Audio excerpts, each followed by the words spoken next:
Hi guys! Today's video will be a little bit longer than usual because I will show you how to make and sew bias tape, cut metal boning, and at the end of the video you will see the finished corset. I hope you will find it helpful.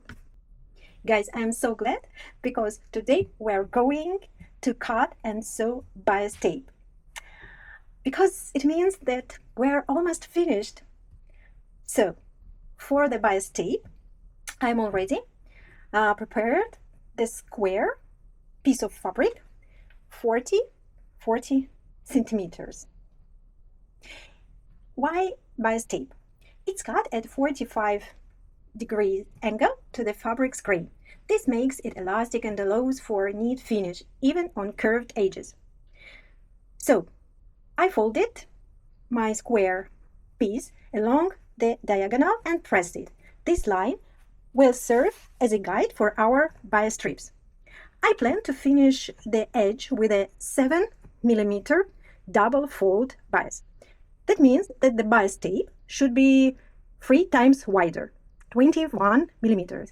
I will add 5mm for allowance, so I will cut strips 27mm.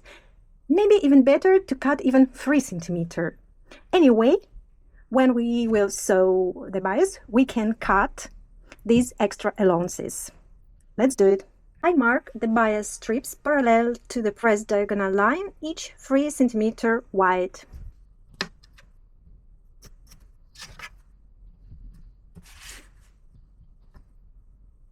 I marked the bias strips parallel to the pressed diagonal line across the entire width of the fabric piece. Now I cut along this line to get the strips.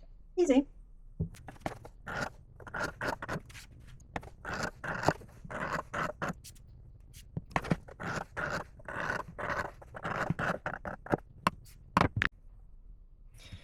It looks like 4 bias strips will be enough for me, 2 longer ones for the upper part and 2 shorter ones for the lower part. But I will show you how to join bias strips in the length if the length isn't enough. One bias strip, the one on my left side, is facing me with the right side up. The other bias strip on my right is facing me with the wrong side up. I place the strip on the right on top of the strip on the left, like this.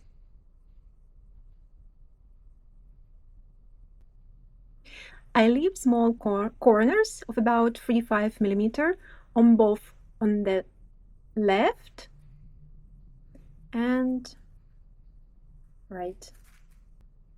The stitching line will go just below these corners. This way, the bias strips will align neatly when opened. Something like this.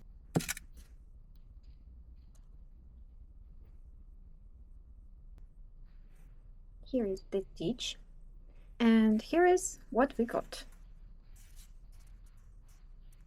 Now we'll trim the corners and press the seam open.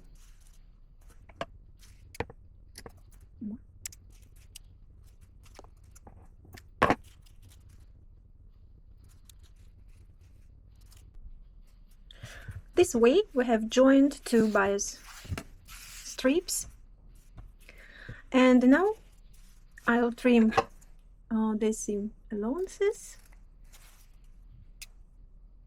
and that's it.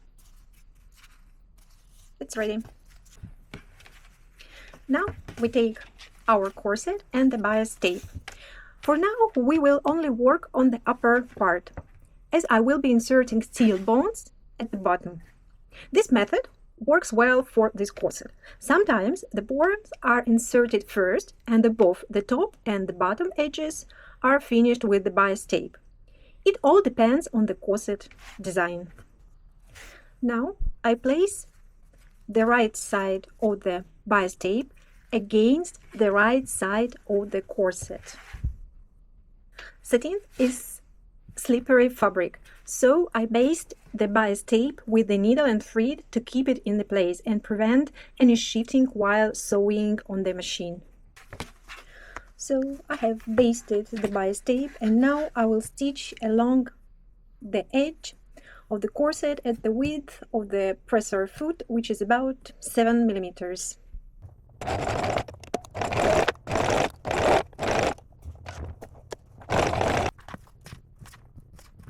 Here is what we got.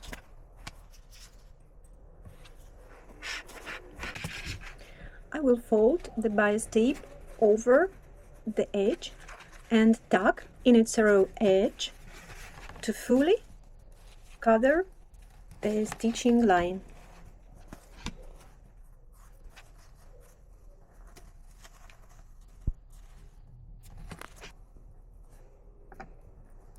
And pin it.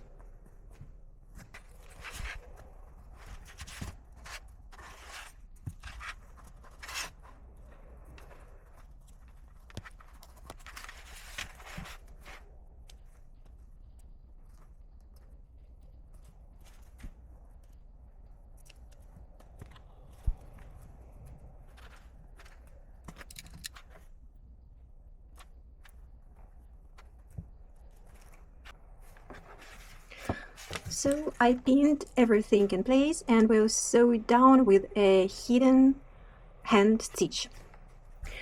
This method works best for me, and I like the clean result, no visible stitching on the outside and the neat finishing on the inside. What can I say? It's a kind of meditative process, and I like to put on some music and calmly sew by hand. Of course, this can also be done by machine, but I prefer this method. Maybe in one of my next videos I will make a separate short tutorial on how to sew on machine.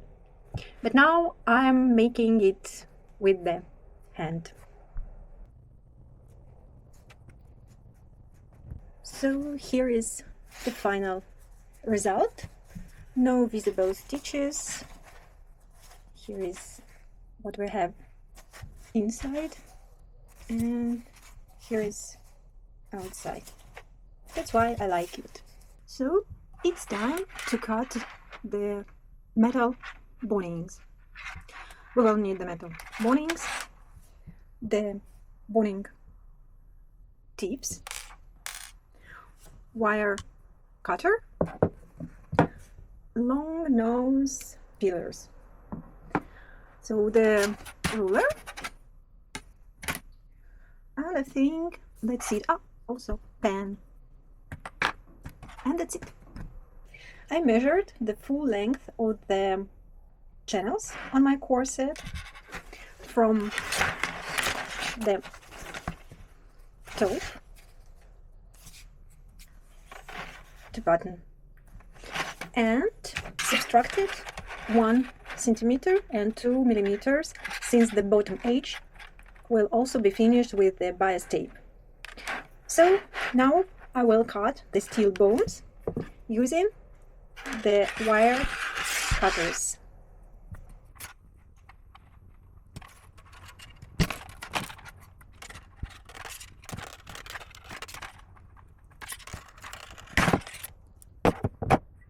Take a boning tip and place it over the cut end. Use long nose pillars to press the tip from all sides.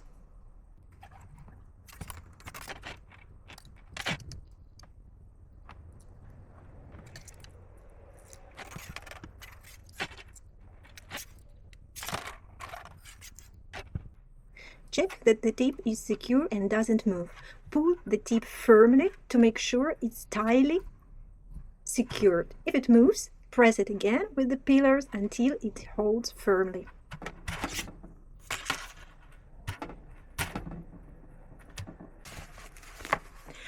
Now that the bones are inserted, the corset feels heavier and more structured, a true sturdy piece.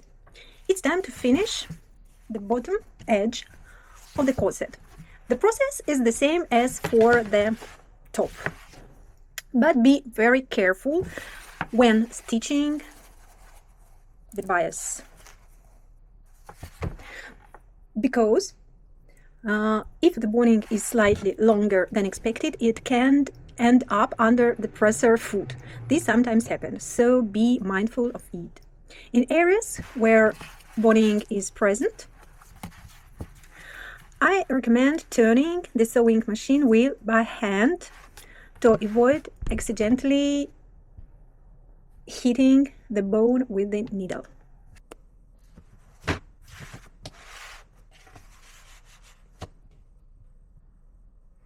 So our corset is finished, absolutely finished.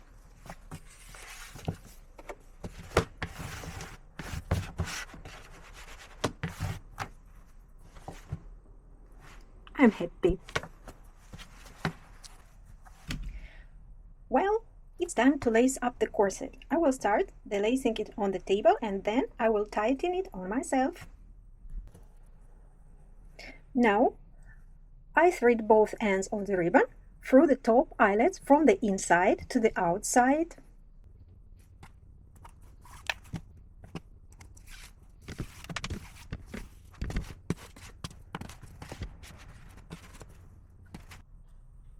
Now, I start lacing crisscross, threading ribbon from the inside out. This method helps distribute the tension evenly.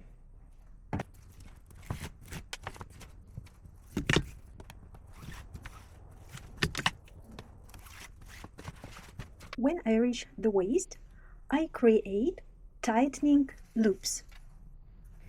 I pass the ribbon parallel through two adjacent eyelets.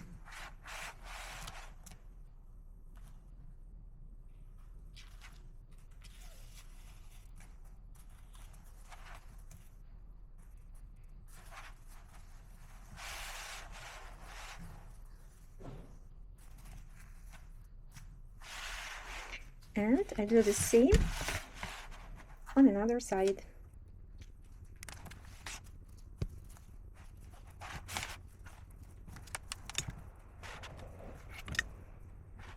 After that, I continue lacing crisscross down to the bottom where I leave the long ends. So guys, it's time to lace up our corset on the body. Please.